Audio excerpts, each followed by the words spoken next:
"Sir, your 4 o'clock meeting with the wedding planner is about to start," James' assistant announced over the intercom. James Mitchell glanced at his Rolex, then at the Forbes magazine on his desk, which featured him on the cover. "Tell her I'll be there in 5, he replied, loosening his tie as he felt the pressure of the upcoming ceremony weighing on him. Just then, his office door swung open. Victoria Chase, his fiancée, walked in wearing a designer dress that likely cost more than most people's monthly income. "Jamie, darling, we need to talk about the guest list. I thought we had it finalized yesterday," she said. James ran his fingers through his graying blonde hair. "We did." Victoria perched herself on his desk, her perfectly manicured nails tapping on the glass surface. "Then why is your ex-wife's name on it?" James' lips curled into a smile that didn't reach his eyes. "Because, dear, I want her to see what she missed out on." "That's petty," Victoria remarked, her eyebrows shooting up. "I love it," she added with a grin. 6 years ago, Sarah Thompson had walked out of his life, claiming he was too focused on his startup to build a real relationship. Now, with a tech empire worth billions and him about to marry a woman 10 years younger, James wanted to show Sarah exactly what her departure had cost her. The wedding planner's waiting. His assistant reminded him through the intercom. "Coming," James replied, standing up and straightening his custom-tailored suit. "Victoria, trust me on this. Sarah needs to see that leaving was her biggest mistake." "You never talk about her," Victoria mused. "Was it really that bad?" James' jaw tightened. "She left right when Tech Vision was taking off. She said I was emotionally unavailable, that I cared more about my computers and building a family," he scoffed. "Look where that dedication got me." "To me," Victoria purred, kissing his cheek, "and our perfect wedding in 3 weeks." When they entered the conference room, the wedding planner was arranging sample centerpieces. But James wasn't paying attention to the crystal vases or exotic flowers. Instead, he was remembering Sarah's face the day she left, the way she had hesitated at the door as if she had something important to say. "Mr. Mitchell," the wedding planner's voice snapped him back to reality. "About the seating arrangement, put Sarah Thompson at table 8, James said firmly, "where she'll have a perfect view of everything she gave up." Victoria squeezed his arm. "You're sure about this?" "Absolutely," James replied, pulling out his phone and hovering his thumb over Sarah's old number, which he'd never deleted. "In fact, I think I'll deliver this invitation personally." "Now, that's something I'd like to see," Victoria laughed, her voice echoing through the room. James stared at his phone screen, remembering Sarah's last words to him. "Someday you'll realize what really matters in life, James. I just hope it's not too late." Well, he'd show her exactly what mattered, his empire, his beautiful young fiancée, his perfect life. If only he knew how spectacularly that plan was about to backfire. The suburban neighborhood looked exactly as James remembered it. Sarah's modest 2-story house stood out with its bright blue door and overflowing flower boxes. So typical of her. He turned off the engine of his Tesla and sat there, the wedding invitation burning a hole in his pocket. A kid's bicycle lay on its side in the front yard. Strange, he thought. Sarah had never mentioned wanting children. The doorbell's chime hadn't changed either. James straightened his tie, practiced a smirk, and waited. "Coming." Sarah's voice called from inside. Then the door opened, and there she was, looking annoyingly well. Her hair was shorter now, but her eyes still had that same warmth he'd once found irresistible. "James!" She blinked, genuinely surprised. "What are you?" "Hello, Sarah," he interrupted, pulling out the cream-colored envelope. "Special delivery." She took it, confusion clear on her face. "You came all the way here to give me a—" Her voice trailed off as she read the invitation. "You're getting married?" "In 3 weeks," he added, unable to resist. "To Victoria Chase. You might know her from social media. 3 million followers." Sarah's expression didn't give him the satisfaction he'd hoped for. Instead, she looked concerned. "Congratulations," she said carefully. "But why invite me?" "Ken, old friend, we haven't spoken in 6 years, James," she interrupted. A crash came from inside the house, followed by children's laughter. Sarah's head whipped around. "Boys," What did I say about playing ball inside? Boys? Plural? James tried to peer past her into the house, but Sarah shifted, blocking his view. Thank you for the invitation, she said firmly. I'll think about it. Who was that? He asked, gesturing toward the noise. My sons, she replied, emphasizing the plural. Sarah's hand tightened on the door. It was nice seeing you, James. Congratulations again on your engagement. Mom, Tommy took my controller. A small voice called from inside. Did not. Daniel's lying. Another voice chimed in. Both of you, time out. A third voice joined. James's head spun. 3 voices. 3 distinct boys' voices. I should go, Sarah said quickly. Good luck with the wedding. The door closed in his face before he could process what he'd heard. 3 boys. And something about their voices. Their names. Back in his car, James pulled out his phone and did the math. 6 years since their divorce. If Sarah had been pregnant when she left. No, he muttered. She would have told me. But as he drove away, the nagging doubt followed him. Because Sarah hadn't just looked concerned when she read his invitation. She'd looked afraid. And James Mitchell hadn't built a tech empire by ignoring his instincts. Mom, is he gone? Michael peeked around the corner as Sarah leaned against the closed door. She nodded, clutching the invitation so tightly it crumpled. Back to your homework, sweetie. But all 3 boys were already crowding the hallway, their identical blue eyes full of questions. Who was that man? Thomas asked. Just someone I used to know. Sarah managed. Daniel. Didn't you have a math test to study for? Was that our dad? Daniel, always the most receptive, hit the nail on the head. Sarah sank onto the stairs, her sons immediately surrounding her like protective satellites. 6 years of careful planning, of building their little world, threatened by one impulsive visit. Yes, she finally admitted. That was your father. Does he know about us? Michael's voice was small. Not yet, Sarah replied, pulling them close. But he might figure out soon. Her phone buzzed. A text from her sister Claire. Emergency, call me. Sarah didn't need to call to know what it was about. Claire worked at Tech Vision's PR department. News traveled fast. Boys, start your homework. I need to make a call. In her tiny home office, surrounded by student papers from her 4th grade class, Sarah dialed Claire. He came to my house, she said before Claire could speak. With a wedding invitation? I know. He's been broadcasting his plans to humiliate you all over the office. Claire paused. Sarah, you have to tell him. I know, Sarah replied, watching through the window as her sons kicked a soccer ball around the backyard. They're happy, Claire. We're happy. James is getting married. Why complicate everything now? Because he invited you to his wedding to show you up, and when you show up with 3 mini MES. Who says I'm going? Sarah interrupted. Sarah Thompson, you've been raising those boys alone for 6 years, making excuses for their father, working 2 jobs to give them everything, and now he wants to prove how much better off he is without you. Sarah watched Thomas help Daniel up after a fall. Michael rushed over with a Band-Aid from his pocket, always prepared, just like she taught them. You're right, she said finally, but I'm not going to let him hurt them. Of course not, Claire replied. But maybe they deserve to know their father, and maybe he deserves to know them. After hanging up, Sarah found the boys had abandoned their soccer game and were huddled over her laptop. Mom, Michael called out. Is this him? Tech Vision CEO James Mitchell?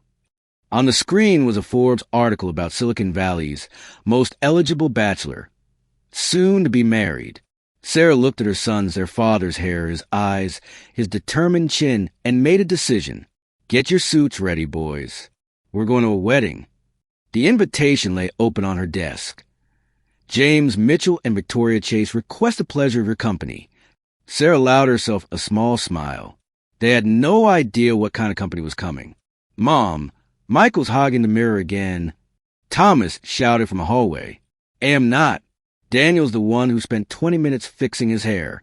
Sarah juggled 3 identical lunchboxes while navigating the morning chaos. Boys, bussin' 10 minutes. The triplets thundered down the stairs in their school uniforms, backpacks bouncing. At 10, they were already showing distinct personalities, despite their identical appearances. Michael, the oldest by 4 minutes, adjusted his brother's tie. "Tommy, yours is crooked." "Stop mothering us," Thomas grumbled, but he let Michael fix it anyway. Daniel, the youngest, was buried in a book. Did you know Dad's company was worth nothing when he started it? Sarah nearly dropped the lunches. "Where did you read that?" "The internet," Daniel replied, holding up his tablet. "He built it from scratch, just like you always tell us to do with our projects." Since James's visit 3 days ago, the boys had become obsessed with their father. Sarah found them Googling him constantly, watching his TED Talks, and reading about tech vision. "Mom?" Michael asked carefully, "Why didn't you tell him about us?" Sarah set the lunches down. "It's complicated, sweetheart." "We're not babies anymore," Thomas protested. "We can handle complicated." She looked at their earnest faces, so much like their father's when he was solving a tough coding problem. "Your father was very focused on his company when we were together. He worked 18-hour days, missed holidays, birthdays. But he's successful now," Daniel pointed out. "Success means different things to different people," Sarah replied, checking their backpacks. "I wanted a family. He wanted an empire. And now he's getting married," Michael said quietly. "To someone named Victoria Chase," Thomas added. "She's an influencer," Daniel contributed, "with really white teeth." Sarah couldn't help laughing. "Have you boys been stalking your father's fiancée?" They had the grace to look guilty. "We just wanted to know," Michael defended, "about our other family." The school bus honked outside. "Tonight," Sarah promised. "We'll talk more about tonight, and about the wedding." Their faces lit up. "We're going. We'll see." She hugged them each in turn. "Have a good day at school. No more Googling during class." Watching them climb onto the bus, Sarah pulled out her phone and the crumpled invitation. It was time to RSVP. "Claire, it's me. Tell me everything you know about this wedding." Through the bus window, she saw her sons huddled together, probably already planning what to wear, what to say, how to meet the father they'd wondered about for so long. Sarah typed out her response. "Sarah Thompson plus 3 guests will attend." Let the countdown begin. The St. Regis Hotel ballroom buzzed with Silicon Valley's elite. James stood at the center, accepting congratulations, while Victoria charmed investors with practiced ease. The bride's table arrangements looked perfect, the wedding planner gushed, and the guest list. James wasn't listening. He kept glancing at the entrance. Sarah hadn't responded his RSVP, but something told him she'd come. "Jamie." Victoria waved him over. "The Rothschilds want to discuss their investment." He plastered on his CEO's smile and turned toward the investors. That's when the murmuring started. First, just a few whispers, then a ripple of gasps. Finally, dead silence. James turned around. Sarah stood in the doorway, elegant in a simple blue dress. But it wasn't her that caused the silence. It was the 3 boys with her, dressed in identical suits. Their blonde hair combed neatly to the side. His hair, his eyes, his face, times 3. "Oh my God," Victoria whispered beside him. The boys moved in perfect sync, flanking their mother like small bodyguards. The shortest one clutched a book to his chest. The middle one kept his chin high, defiant. The tallest scanned the room with calculating eyes that mirrored James's own. "Sarah," James managed, his voice barely a whisper. "Hello, James." She stepped forward, the boys moving with her. "Congratulations on your engagement." Victoria's champagne glass slipped from her fingers, shattering on the marble floor. Nobody moved to clean it up. "These are my sons," Sarah continued calmly. "Michael, Thomas, and Daniel." She paused. "Your sons." The room spun. James gripped a nearby chair for support. "That's impossible," Victoria snapped. "James, tell her this is impossible." But James was counting backward. 6 years. Sarah's weight gain blamed on stress. "How?" he started. "I found out the day after I left," Sarah said quietly. "You were in the middle of your series of funding. You'd made it clear you couldn't handle any distractions. Distractions? His voice cracked. They're my children. We're 10, the tallest boy, Michael, announced. We like coding and soccer. And books, added the one with the novel. And we've read everything about you, completed the third. James staggered backward. 3 pairs of eyes, his eyes, watched him intently. This is ridiculous, Victoria declared. We'll need DNA tests, lawyers. Already done, Sarah interrupted, pulling out a folder. Their birth certificates, medical records, DNA results. I kept copies of everything. The wedding planner fainted. James barely noticed. He couldn't stop staring at the boys, his sons, who were staring back with equal intensity. We should talk, Sarah said softly. All of us. The last thing James saw before his world went completely dark was Victoria storming out, his 3 sons rushing forward to catch him as he fell, moving as one unit, just like he'd trained his coding teams to do. Drink this. Sarah handed James a glass of water. They sat in a private room off the main ballroom, away from the shock whispers and camera phones. The boys perched on a leather couch opposite him, still in perfect formation. It was like looking at his own childhood photos in triplicate. How long were you going to keep this from me? His voice was hoarse. Originally, forever, Sarah replied, sitting beside their sons. Then you showed up with that invitation. To hurt you, James admitted. I wanted to hurt you. We know. Michael spoke up. We read about your company's success. Mom says you chose that over family. James winced. Is that what you told them? Only the truth, Sarah replied, that you were building something important. And I made a choice not to complicate that. The door burst open. Victoria stood there, makeup slightly smeared. The guests are leaving. This is a disaster. Vic, please, James started. Don't Vic me. You have 3 children you never told me about. I didn't know, James whispered. Is she always this dramatic? Thomas asked loudly enough for everyone to hear. Daniel snickered behind his book. Even Sarah had to suppress a smile. Victoria's face turned red. I can't. I need time to think. She spun on her heel and left. Silence fell again. James studied his sons openly now. Michael, the protective one. Thomas, the bold one. Daniel, the quiet observer. 6 years of memories he'd never have. The wedding's in 2 weeks, he said finally. We know. The boys chorused. I need to process this. Sarah stood. Of course. Boys, say goodbye to your father. Father. The word hit him like a physical blow. Michael stepped forward first, extending his hand formally. Nice to meet you, sir. Thomas gave a casual wave.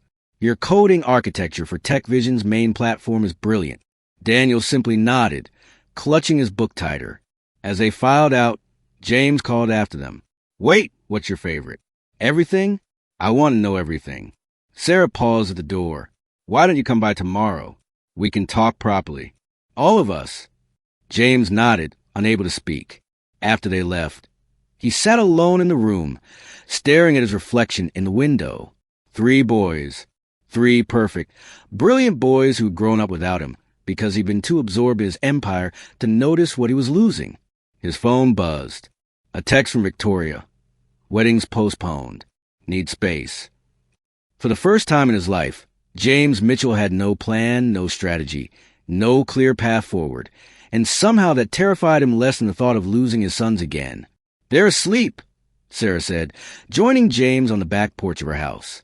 A week had passed since the rehearsal dinner. They're incredible, James murmured, still processing the evening he'd spent playing board games with his sons. Michael beat me at chess.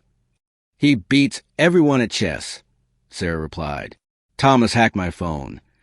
He does that, Sarah said with a smile.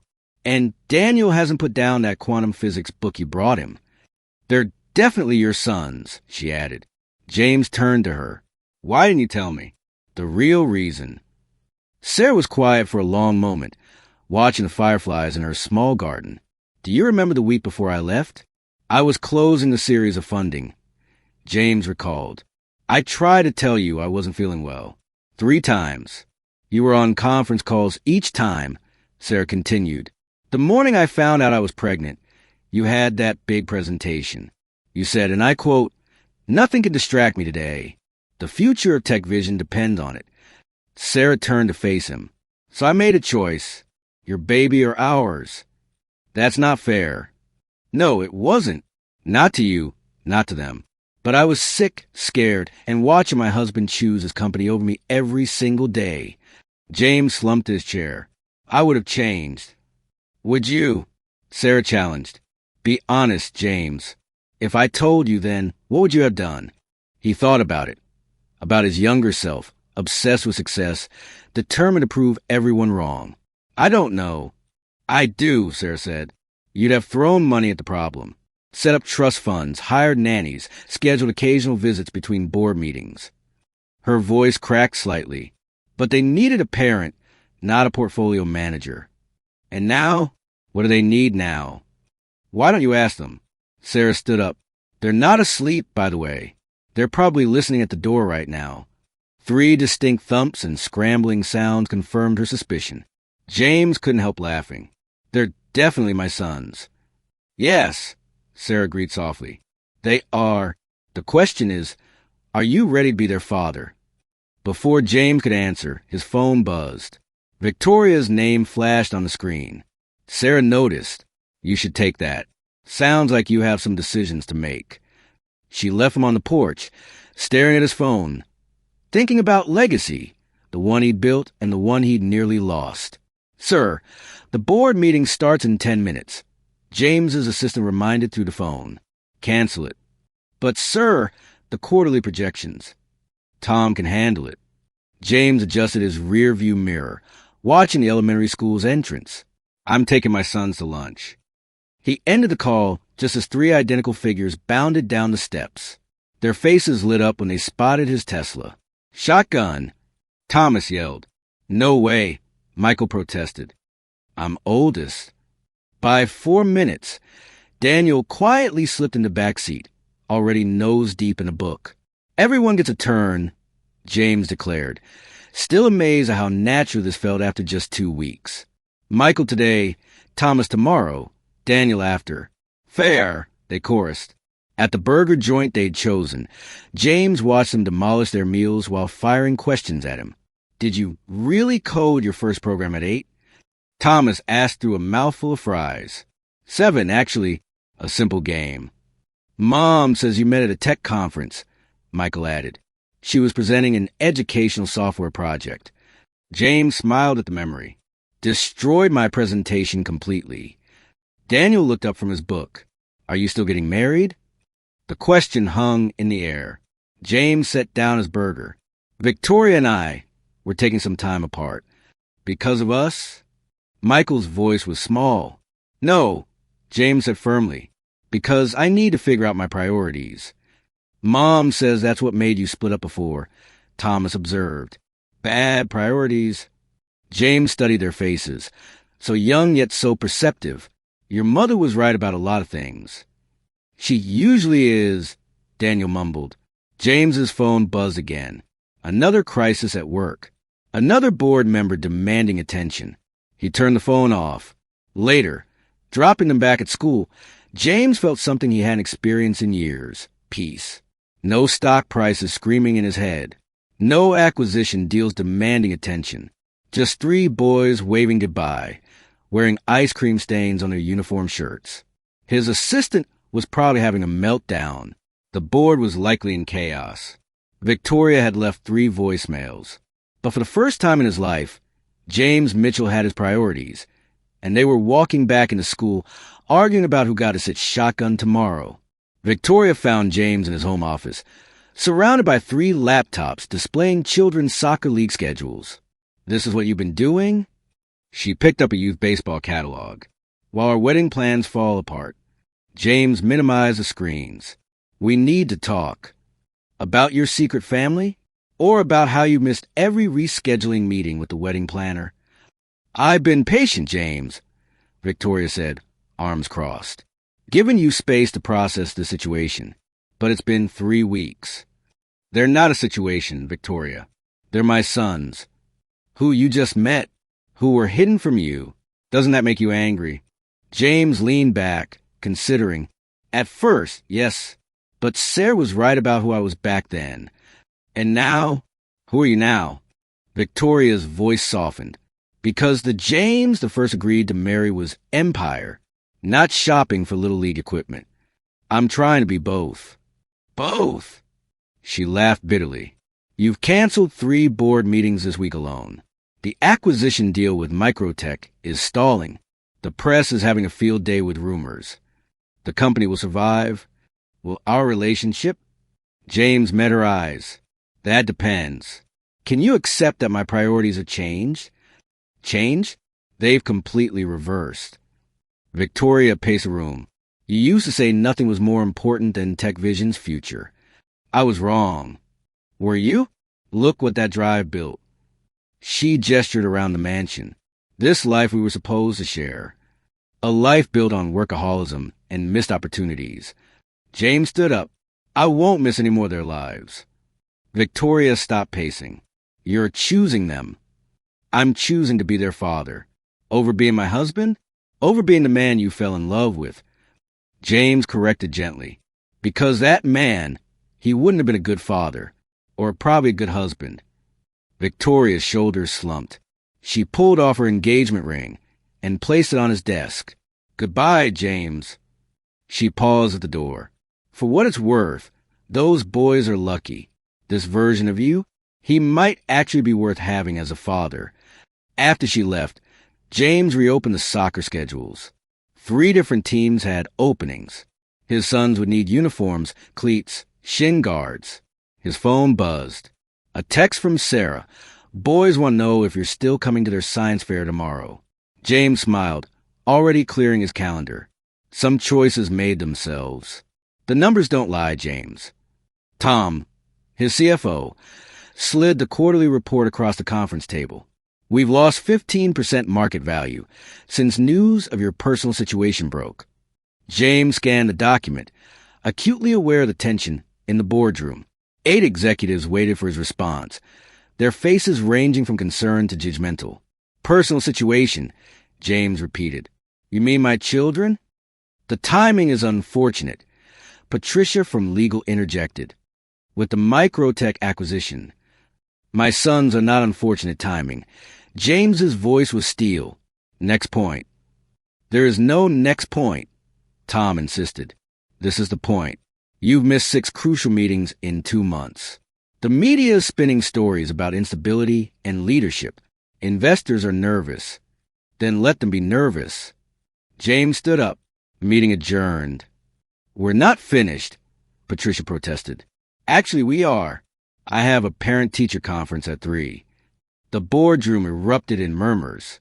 James was halfway to the door when Tom called out, The board is considering a vote of no confidence. James froze, turned slowly. You built this company, Tom continued. But lately, you seem more interested in building something else. A family? A distraction. James walked back to the table, placed both hands on its polished surface. Let me be clear.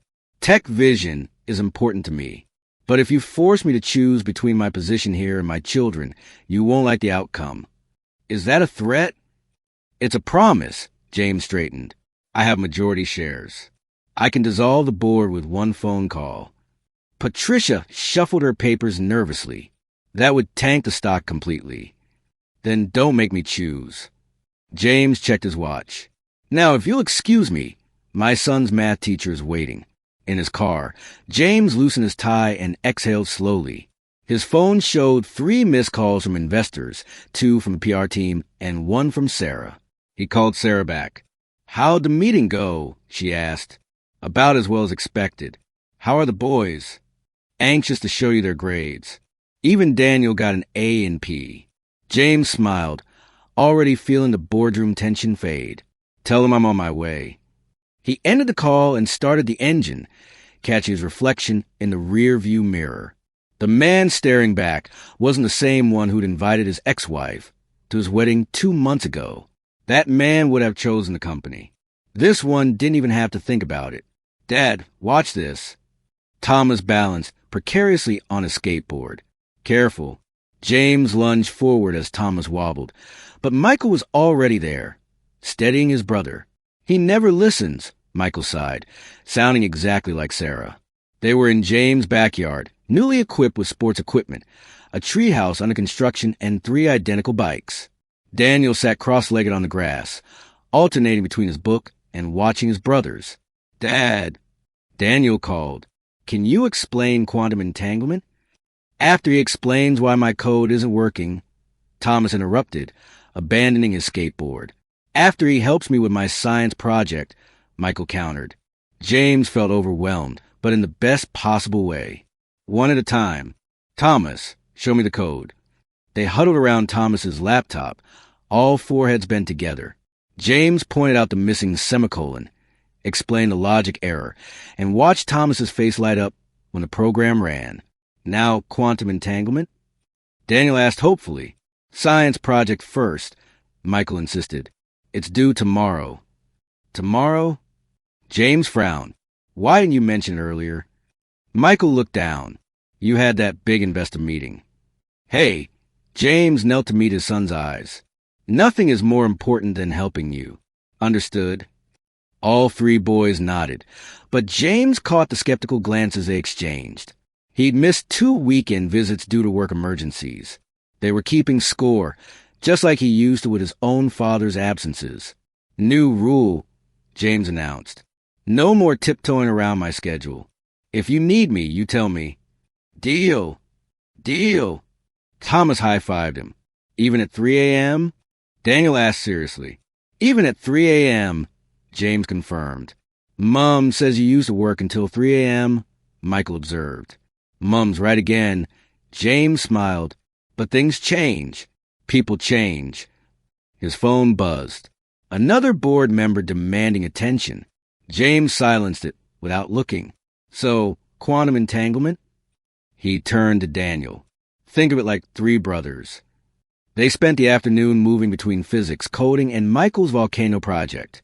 James got glue in his hair, grass stains on his dress shirt, and a renewed appreciation for Sarah's patience. When Sarah came to pick them up, she found all 4 of them covered in baking soda and vinegar. "The volcano worked," Michael announced proudly. Eventually, Thomas added, after the 3rd explosion, Daniel clarified. Sarah raised an eyebrow at James' ruined shirt. "Worth it," he mouthed silently. She smiled, and for a moment, James saw a flash of the way she used to look at him, before tech vision, before the obsession with success, when understanding replaced disappointment. "Mr. Mitchell, these documents require your immediate attention."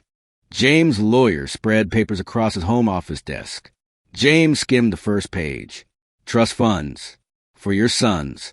Standard procedure in high net worth situations." The lawyer adjusted his glasses. "We've drafted separate trusts for each boy, accessible at 25. Make it 21. Sir, given the amount, they're responsible kids." James interrupted. He thought of Michael's careful planning, Thomas's innovative thinking, Daniel's quiet wisdom. "I trust them." "Very well." More papers appeared. "Now, regarding the company's shares, split equally between them."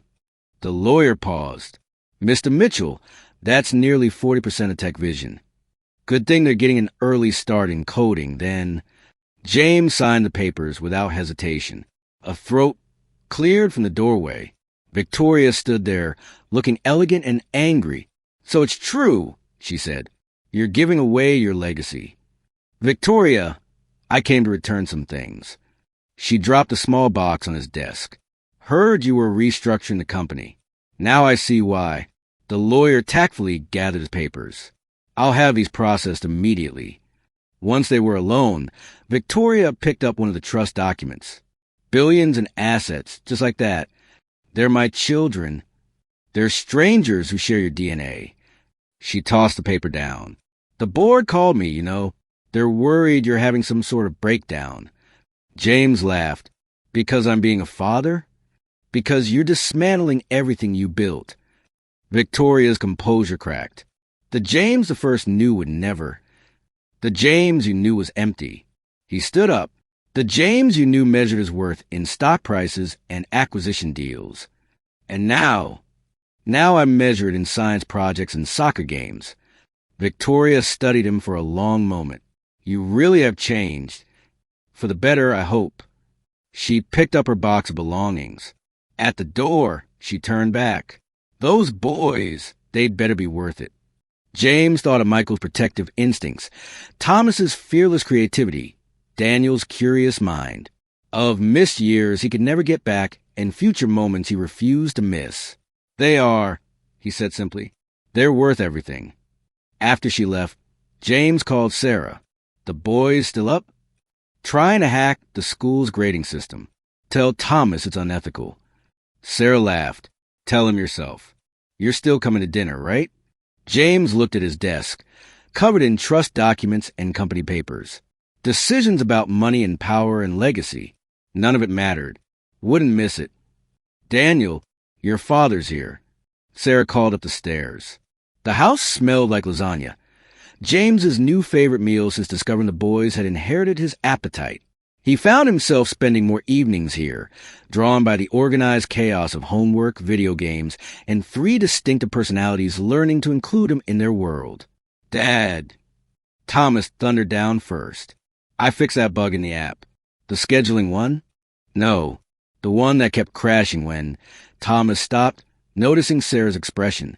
The completely theoretical app we definitely aren't developing for fun. Sarah shook her head, fighting a smile. At least he comes by the rule breaking honestly. Michael appeared next, clipboard in hand. Dad, can you sign this? It's for the robotics competition. The one next month? James reached for a pen. Next week, Michael corrected. I told you 3 times. James froze. The board meeting?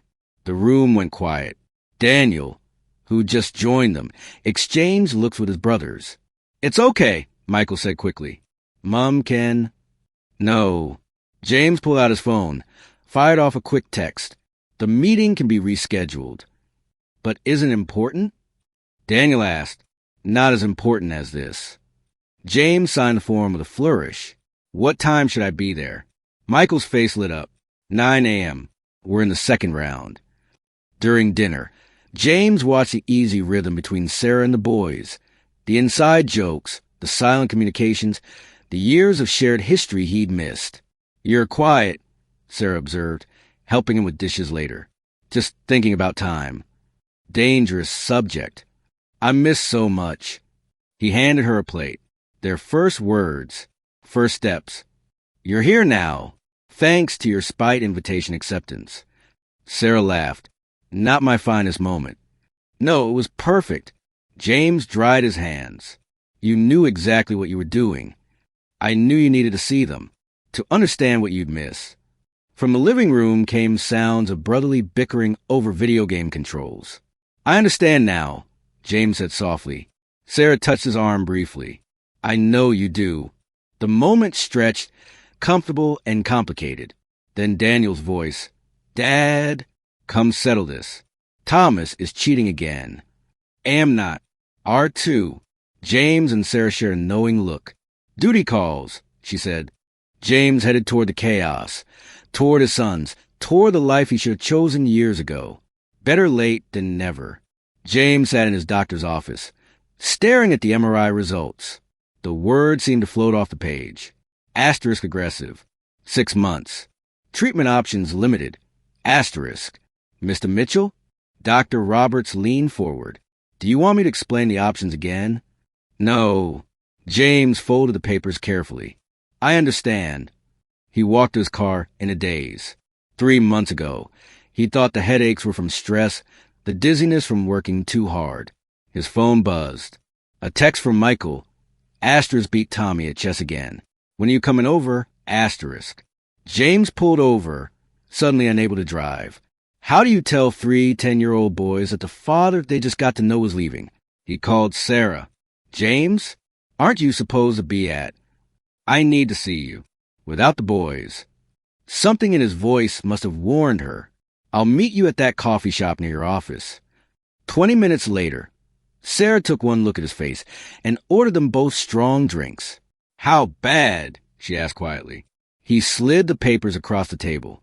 watched her read them, saw her hand start shaking. 6 months. Her voice cracked. If I'm lucky, treatment options might buy me a few more months. Won't cure it. Sarah pressed her hands against her eyes. The boys. I know. James' voice was hollow. I finally figured out how to be their father. And now, don't. Sarah grabbed his hand. Don't you dare give up. I'm not giving up. I'm being realistic. He pulled out more papers. I've updated everything. The trusts, the company shares, guardianship. Stop it. They need to be taken care of. They need their father. They have their mother. James squeezed her hand. You've always been enough.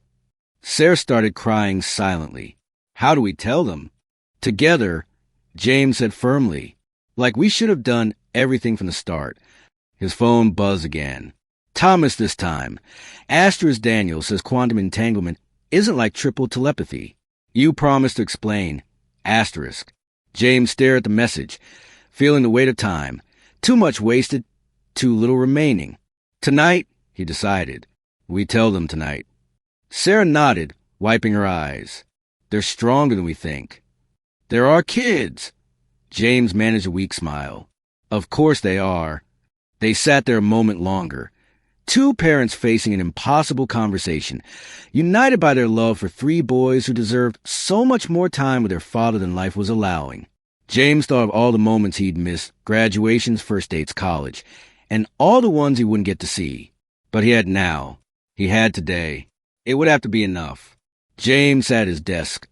3 leather-bound journals spread before him.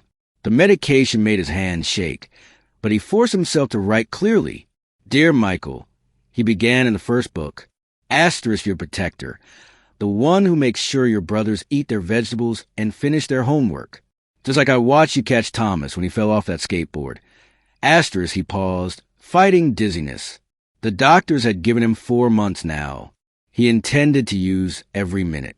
In the second journal, asterisk, dear Thomas, your mind works like mine, always racing ahead, seeing connections others miss. But you have something I never had, the courage to put people before success. Asterisk. The third was hardest. Asterisk, dear Daniel, your curiosity about the universe reminds me so much of your mother. The way you question everything, seek understanding beyond the surface. Asterisk.